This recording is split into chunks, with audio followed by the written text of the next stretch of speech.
In episode 80, Blakey arrives back from Qatar after 3 weeks on tour. We have a couple of interesting equipment rulings about tape on the grip and using a rectangle shaft. We answer the question as to whether you must hit your ball between the tee markers when starting play of a hole. And of course we answer the GRQOTW for 79, and of course have GRQOTW 80 for you to ponder over for the next week.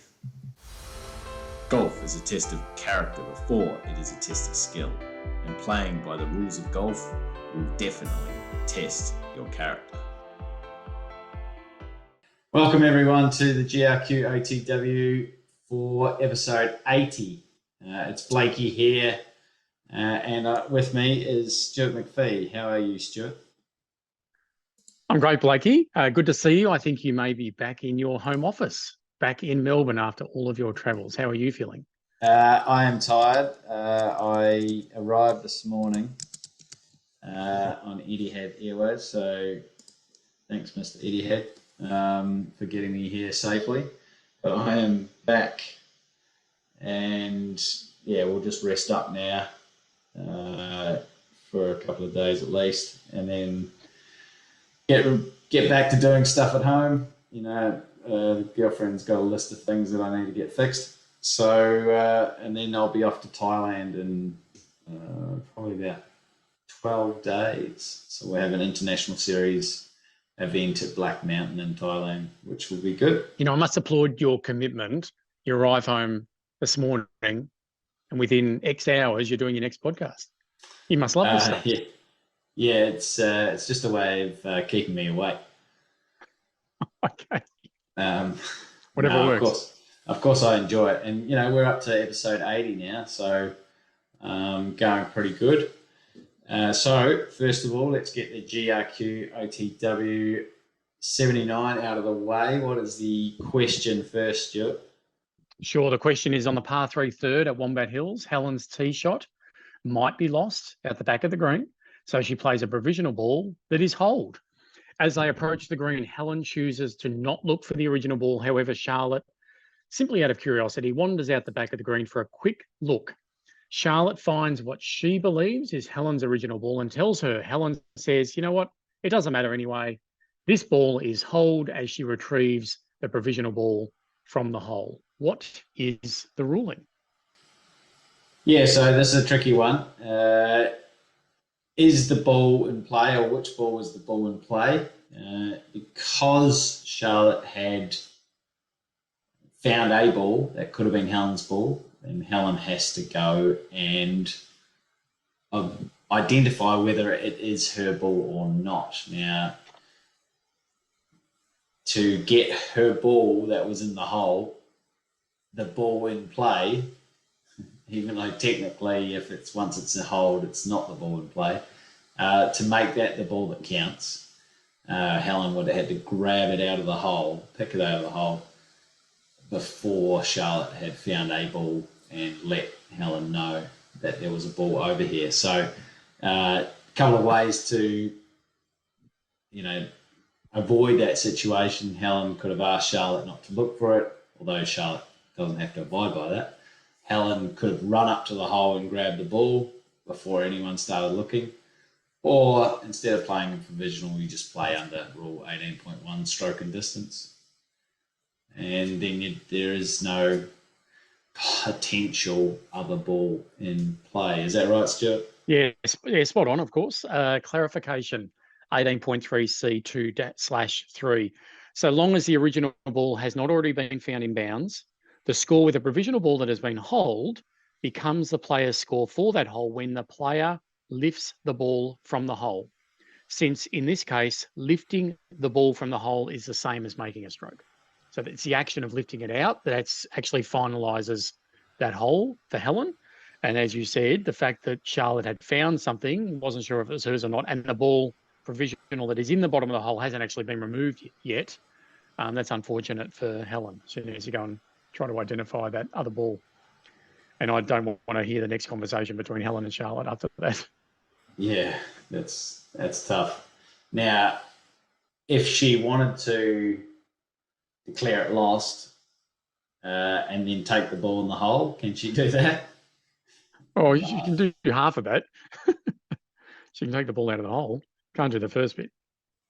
I mean, if you declare it lost, the only way, there is no such as declaring it lost, no such thing as declaring it lost, but if you do declare it lost, the only way to do that is actually an action of 18.1 and putting another ball into play under stroking distance. I am still surprised to this day how many people believe you can open your mouth and make your ball lost. Oh, still staggered. I can. I just say I've been searching for 3 minutes. No, but no, you know what I mean. Like people thinking they can say something to go, forget it, that's lost. Don't worry about it. Don't search for it. I'm going to go and play this one. Believing that actually is something they can do. Not the 3 minutes bit, just declaring it lost. Yeah, and it's, I don't know, it's one of those myths that's held on in the rules of golf community or in the golfing community for a long time. There's a few of them. Yeah, yes. We should do a podcast specifically myths, common rules, myths, or, misperceptions, just really blatant misunderstanding, because that'd be right up there, I reckon. Episode 81 coming at you next week. Okay, now, what have you got on for this podcast? I was going to talk a little bit about Qatar and some of the rulings that we had there, and then I think I've actually. Well, I definitely have some clublands. Yeah, definitely. Yeah. So you got some clubland. I was just going to say, I definitely have some clubland stories, but you're the man of the hour. You're the one that's been travelling. You're the one that needs to share some experiences from your most recent trip to Qatar. Try and tell my stories before I fall asleep. So we spoke about Oman last week, and then Qatar was a difficult course. It was not only was the rough just long enough so if the ball sat down, there was always a ball search. Then there was other tussocks and small plants just off the fairway that meant a further bigger ball search. So pace of play was very, it was terrible. It was. So we tried to push them as much as we could. A group is 10 minutes behind, and then you push them into the group that's in position but 6 minutes behind. Suddenly, the group in front is 11 minutes behind because they had 2 ball searches on the next 2 holes. And then, you're always just chasing your tail. So we didn't actually get round 1 or round 2 finished on the front 9. So the back 9 got finished, but the front 9 we didn't get finished. So they had to come back on the Friday morning and on the Saturday morning. And I was quite surprised that some of the pros wanted to come back on the Saturday morning, but they were right on the cut line. One player was on 7 over and had hit 2 shots on the par 5 ninth hole into the bunker.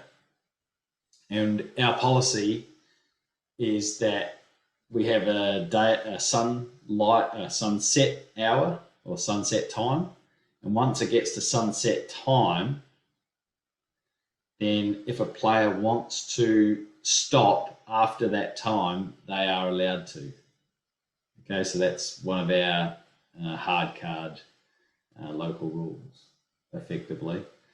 And a few did, and a few just wanted to get out of there or keep going. Those ones that were keen to get on the plane Saturday morning or Friday night, they just wanted to keep going. So this player had 2 in the bunker, par 5, greenside bunker. His 2 playing partners decided that they would finish, and he decided that he was going to come back the next day. So he's, if the bunker's been raked, it's okay. You just replace the ball to whatever conditions are where your ball was marked. You don't try and recreate the sand there. And then he played the shot to about that and hold the putt for birdie to get to 6 over, and the cut ended up being 6 over. So he made the cut. Then we had a group of 3 who were halfway down the 7th hole, and one was 3 over. He made double bogey first hole, and then the other 2 were, one was 8 over and one was 9 over.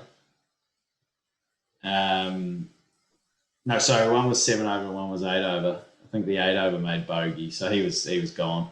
Then so they get to the next hole, and I think the 8 over made, no, he made another par. 7 over, sorry, made another par, and the 3 over made par. Okay, that's settled the nerves. And they go down the last hole, the 9th, and the 5, it's 5 over now. He's fine, he makes par or whatever, so he makes the cut. Then the last dude, who's 7 over, he puts himself 2 shots in front of the green. He's just got a basic chip and a putt to make birdie, to make the cut. Hits his pitch shot to about 25 foot. It was the worst pitch shot I've ever seen. Like, he could have putted it closer. So did I feel for him? Not really, because he was slow. Anyway, let's move on. So, yeah, I don't have much sympathy for people that are slow. But we had these pipes, and this sort of happens a lot in these Middle Eastern countries. They have water pipes running in with their shrubs in the rough, and I mean, they're really close. They're about maybe 3 foot apart. They're running right alongside, and or near the trees, because obviously, some of these trees don't get a lot of water because it's a dry area. And so how do we treat these these obstructions? So in some places they're flimsy and you can move them, and so that's what we do. And some of the players are like, oh, no, I can't move it. I'll just get in there and move it. If they're trying, sometimes they're just trying to get a free drop because they're right behind a bush. And we don't include stance, so it's just swing and lie. So we'll just get out of the way and just move it out of the way. It's a movable obstruction. There's limited damage, minor, very minor damage. Might move a rock or something. That's a loose impediment. Might move a little bit of sand when we move it. That's fine. But if it is into the ground enough that it's too hard to move, they may be lucky enough to get a drop for an immovable obstruction, and then instead of chipping out, they are now hitting it on the green, and I get frustrated at that. But those are the kind of situations that you're making local rules for in the first place. They're abnormal situations. If a course designed by an architect versus a course designed by a superintendent versus a course designed by someone who knows the rules of golf, they would be 3 different courses. One's looking at the playability, the presentation, the playability of the course. And I was looking at the presentation, making sure that all his grass is getting water and all his plants are getting water and it looks nice. And then the rules of golf guys like, oh, no trees, no sand, flat fairway, no rough, that type of thing. But that's not the case. You're always going to have these random situations on the golf course, and that's why you need to make local rules for them, and so the players can know what to do in this situation. Yeah, Stuart. The question about those pipes. So you deem them as movable because you could actually quite easily lift them up and move them. And I'm assuming a player, at least one, said, oh, I tried to do that and I couldn't move it because, as you say, they want to get relief from it. If, in fact, you did try, or the player tried, and they were really embedded and really difficult to get out, and it became an immovable obstruction, did you get free relief for interference to the stance then if it was immovable? Or was it only interference to the stance for the movable? Or did it not matter? Well, it doesn't matter. Whether there's interference,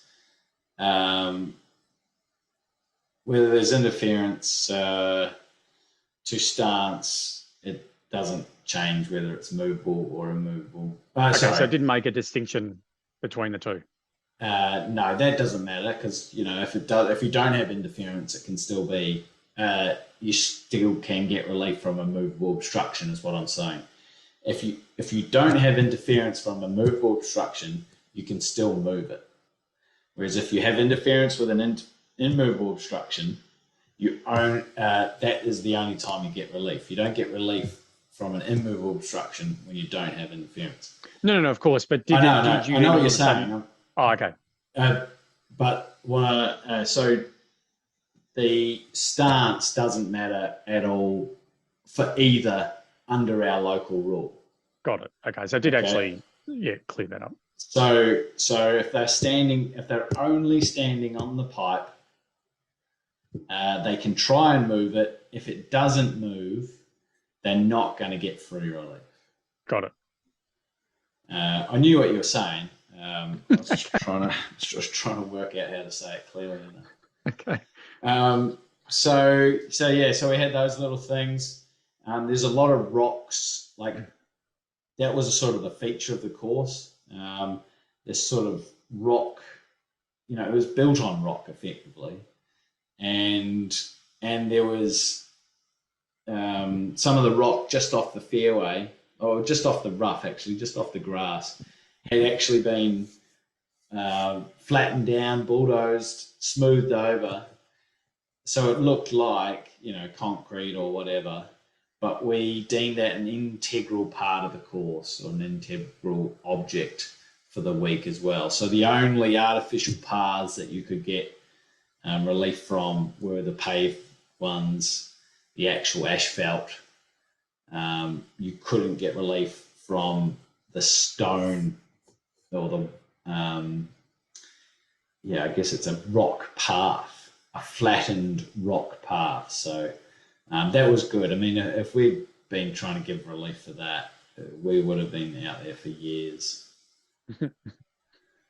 You talked about ball searches and the rough being as difficult as it was. Did you have any where a player didn't hit a provisional and you had to drive them back, if that's allowed in the hard card, you to drive them back? Yes, I drove that player that was 3 over and then got to 5. I drove him back on the third day on the 18th hole, but that happened a lot. We were driving players back, and then a lot of them were playing provisionals, so they're starting to get, a really good. Oh yeah, I'll hit a provisional there. If we go back next year, if it's the same players, a lot of them will know the course a lot more and it'll be a lot easier for us. But because it's a new course, they tend to hit it in spots and they're like, oh, I don't know. And, that's the same as if you and I went and played a new course. We don't know where we're hitting the ball. On the practice days, you're going to hit it right, and then on the Thursday, you hit it left or something like that. So, interesting enough. So, anything else apart from the pace of play? I mean, the daylight hours were tiny, so trying to fit the 132 players in was tough. And then we had 70 players qualify, which made it a little bit easier. And then I think we may have just missed TV time on Saturday, but we got it on Sunday. But yeah, there was a lot of times when, with that pipe, that someone was like, oh, I've got interference. Or there were staked trees and, oh, I've got interference. It's like, well, you don't actually. You're just stretching, or and you follow through and the pipe's this far away. Oh, I'm going to hit it. I'm like, well, they're exaggerating their moves. Are you expecting to take a 9-inch divot from a pitch shot out to the fairway? Yes. I can't believe that they would say that they would actually say that I'm like looking at them, and I denied relief a couple of times. I was like, no, that just doesn't stand with me. And there was one, this is an easy ruling, because the guy goes, this is how he said it. He called me over and he said, is there relief from this pipe? no, right? I was like, right, and walked off. It was so easy, you know. I didn't have to argue with him where I was agreeing with him to not give him relief. It was Yeah, brilliant. it's pretty funny. I was like, I like this player. Hey, can I ask you a question? And, obviously relief, there's a caveat amongst a lot of, all the free relief, and that is whether the stroke is reasonable. And you're talking about, people exaggerating their moves, taking out a 9-inch divot, those sort of things. Do you think the fact that you're a pretty decent golfer yourself, compared to another referee who plays off 25, do you think there's a difference between those two referees going to a situation where the question of a reasonable stroke needs to be considered? Uh, yes, yeah, definitely. I, you know, I probably try a few shots and would, I look at it and go, how could I play that? And the difficulty level is quite hard. Could I get my club on that ball? That's basically what I'm trying to say. Could I reasonably get my club on the ball to just get it out somewhere? And that's how I'd look at it. And I think they were a lot better than me. But I think that a lot of the shots that they have, I have played at one time or not. Back when I was a lot better than I am now, I could have a lot of those shots in my arsenal. And so I would probably go in and say, all they've got to do is have a reasonable stroke at the ball and get their club on the ball. And for me, if I put myself in this situation, could I? Yes. So would it, someone who's never tried to play that shot, give the same relief? Probably not. And that's fine. That's part of the referee game. It is at the end of the day, it is still very subjective. I had another one where the guy was like, I'm going to stand on this and hit this shot. It was from 120 yards. And I was looking at it. I was like, how long is your club? Are you going to hit 5-iron? He goes, oh, yeah, it's into the wind uphill. I go, oh, well, just show me. He grabbed the club, and then I almost was going to give it because he was so close to it. And if he'd sort of just pushed his foot back a little bit, and it was just edging his foot, rubbing against it. And what are we talking about? What's the obstruction? He had it looked, I don't know what it was. It looked like it looked like a sprinkler in the rough. But it was sort of like a capped pipe. So I'm not quite sure what it was. Some type of irrigation or drain. And then he was missing it by this much. And so I said, well, you've proven your own point. You don't have interference. But it was really close. If he just stuck his heel back and said, I'm going to play a hook shot, I would have been like, oh, yeah, that's probably true. But he didn't. So I was like, nah, that's fine. No relief. Anyway, it was good. And we got finished on yesterday. And Andy Ogletree won by 3 shots. Played really well. It's good to see how well he's playing. I mean, he's a really good player. I mean, he won the US Amateur, so he has to be a good player. And then, now I'm back here and another podcast with Stuart. Yay. So you've got a couple of Clubland stories while I've been away? Yeah, one or two. One's really not much to discuss, but the first one was I think this is interesting. So you got a player with the normal standard putter, and what they've done with the putter grip is wrapped a lot of black electrical tape around that putter grip, simply with the intention and the idea to simply make the grip wider. person's got really big hands. They just want a wider grip for their putter. So they've wrapped a lot of black electrical tape. However, through normal use, through no real deliberate action, just using it over time, we now have almost an imprint of that person's grip. Their grip is now molded into that black electrical tape on their putter grip. And so the question was simply raised about whether that is perhaps gaining an unfair advantage using something to assist with alignment, having some aid under Rule 4.3, whether that would be permitted or not, given the amount of black electrical tape on the grip and given the fact that it's now almost provides some alignment assistance. Blakey, do you have any thoughts on that? You gave me a heads up about this one, which is great. So I had a look through the equipment rules, and this is the statement about molded grips. Now, this grip wasn't deliberately put on the club as molded to the hands. It's simply become molded over time. So provided that the tape is legitimate tape or material that you can use for a grip, and there aren't really too many materials. There's no definition of what material can or cannot be used. So that's pretty liberal. But it's provided the grip was conforming when it was put onto the club, then the equipment rules say where. Over time, the face and grip of a club in particular may become worn through normal use. Important. For example, a grip may become so worn that it becomes molded for the hands, or the grooves on an iron club may become so worn that they no longer conform to the requirements in Part 2, Section 5C of the equipment rules.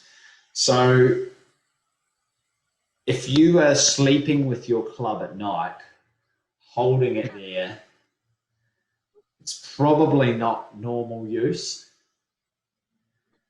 But if you're going out, playing 18 holes, holding it the way that you need to hold it when you're making a stroke or a practice swing, spending 2 hours at the practice green, working on your putting every week, that would all be considered normal use. Yeah, very good. Interesting one though.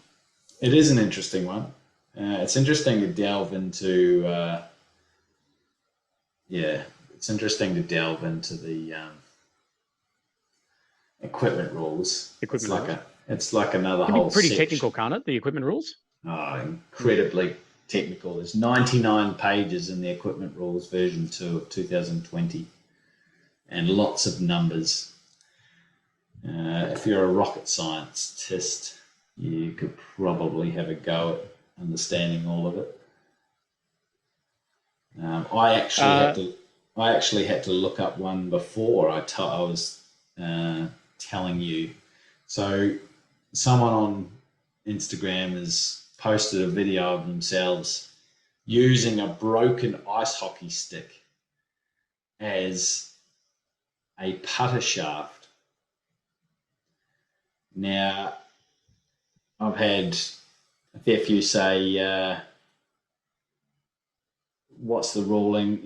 Is that okay? And I've found in our equipment rules, again, a shaft which is not symmetrical in all axes, e.g. shaft with an oval or rectangular cross-section, would not normally be expected to conform to the equipment rules. So an ice hockey stick, because it is rectangular, slightly rectangular, I would believe is non-conforming. It would be interesting if it was a square one though, because if you think about a square in 4 axes, a square would be asymmetrical, but in all the parts, all the areas between those, is it asymmetrical? Yeah, if it's constantly breaking the square in half, I think it would be. They'd be If you opposites of each look, other. if you look down a square though, doesn't it get Geez, I'm thinking back to year 9 maths or something now, but like if you draw a square and then you just cut it slightly, like you've got a diagonal, right? And you yeah, just have it just off diagonal ever so slightly. In my mind, that's not asymmetrical. If you stuck it into you stuck it in a mirror, it doesn't look like it. No, it doesn't. No. It would have to look like a diamond to be asymmetrical, right? The viewers or the listeners have lost me, I know, but so what I'm saying is there's 8 or what did I say, 4 axes that it would be asymmetrical, perfectly in the center, perfectly in that center, diagonal, both diagonals, but just off diagonal. Anything else? So, and I would think that even a square shaft would not conform, but it's probably a reason why they're all circles. Yeah, it's very loose, sort of a shaft which is not asymmetrical, not symmetrical in all axes. Shaft, e.g., a shaft of the oval or rectangle, would not normally be expected.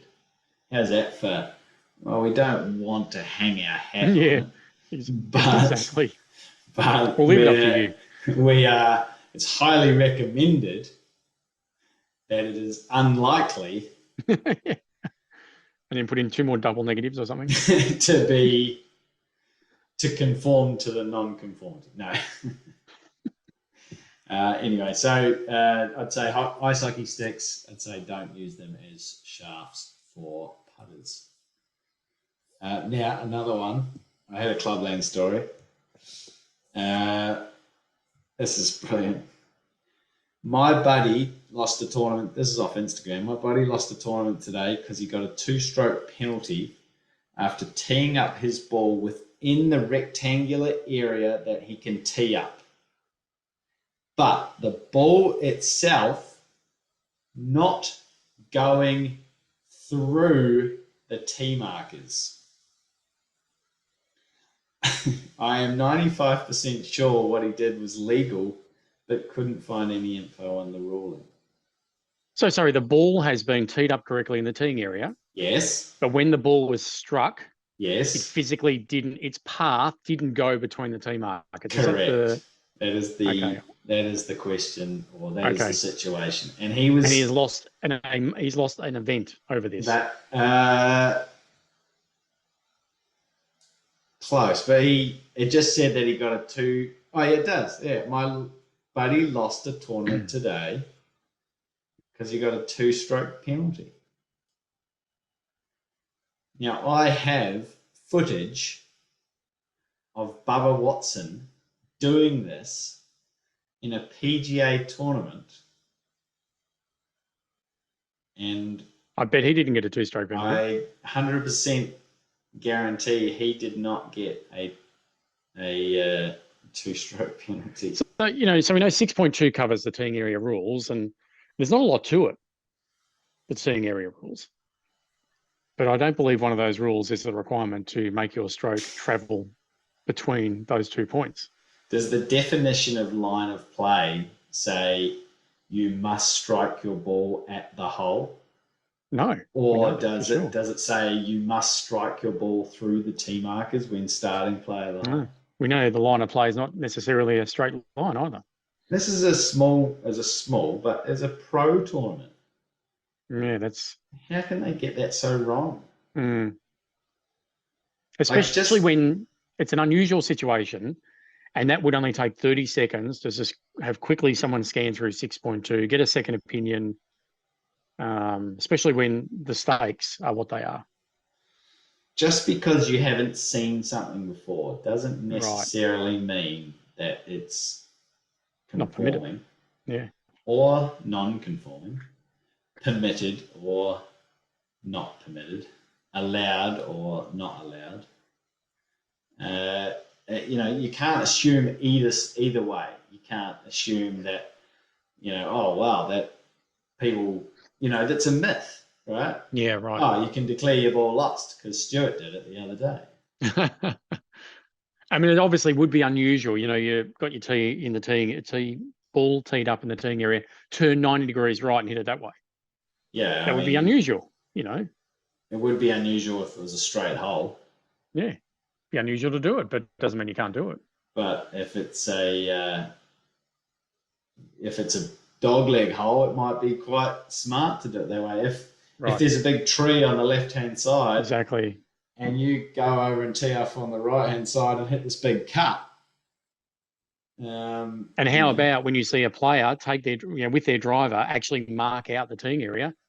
So they go, okay, well, I'm actually going to tee up my ball right at the rear part of this teeing area to get the maximum angle. Well, a good chance they're not going to go through the tee markers. I reckon that I have, a couple of times, I've not hit it through the tee markers. I hope you applied it to. Well, it wasn't on purpose. That's a good one. I've never heard of that being an issue, but yeah, well, it's a good video on Instagram of Tiger doing it, and everyone going, "Wow, can you do that?" It was a par 5 in Japan, and he just decided to hit through these trees down another fairway, and that's. A lot of people don't like internal out of bounds. I love internal out of bounds. I would rather they play the hole as it's designed to be played, rather than put other people, walking. Imagine walking down a fairway and some fucking balls coming. I think that's the key for me is the safety of players not expecting a ball coming their way. I agree. In the face, I think it's the big one. And then, and people say, oh, the architect's idea of how you play the hole versus the golfer, the artist, can be completely different. Maybe so, but yeah, in terms of artistry, the rule itself doesn't ban you from, doesn't make you hit through the tee markers, but I would prefer it that you don't try and go down another fairway. That's all I'm saying. All right, that's my Clubland story.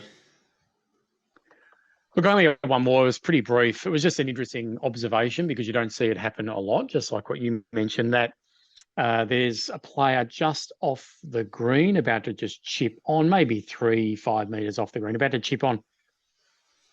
Just behind the hole is another player's ball at rest from the group that hasn't got to marking it yet.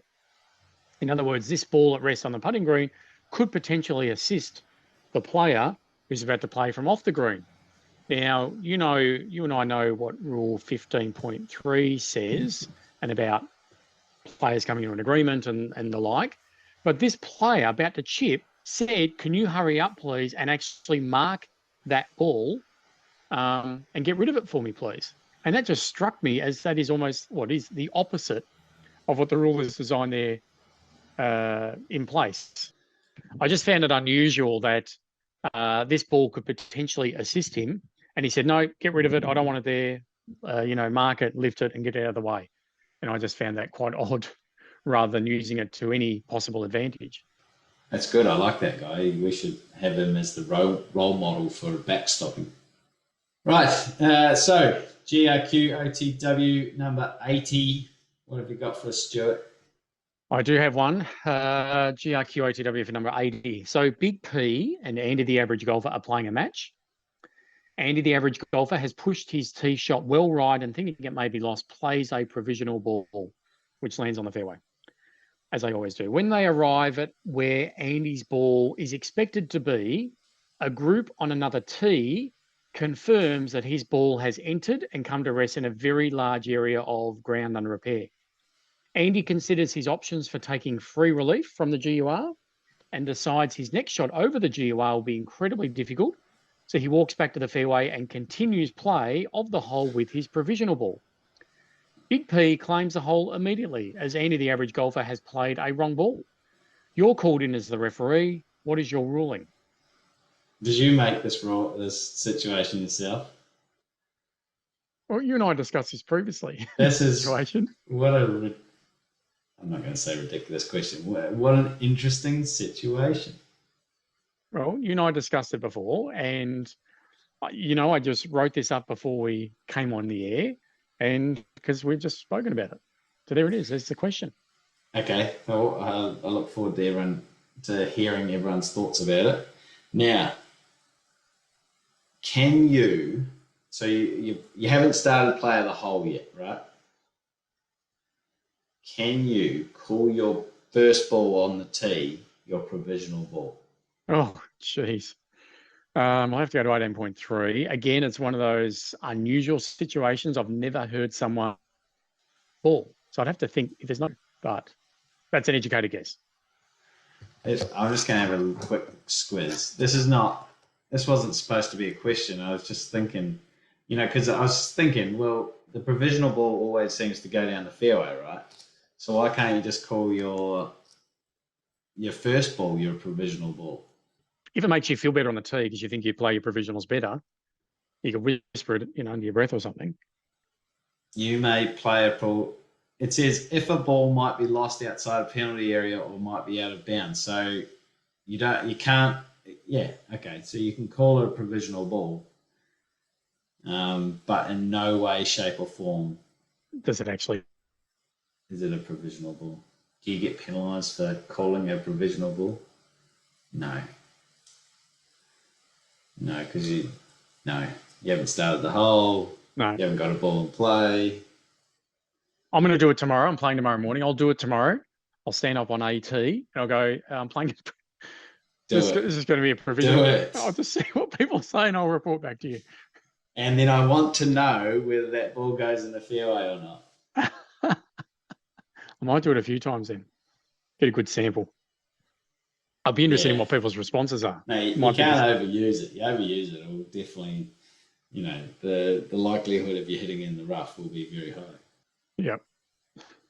All right. Fantastic, Stuart. Thank you for helping me out with another episode. Wrap up of Qatar. Always a pleasure. Welcome home. Thank you very much. We'll talk again soon. Thank you, everyone, for listening in.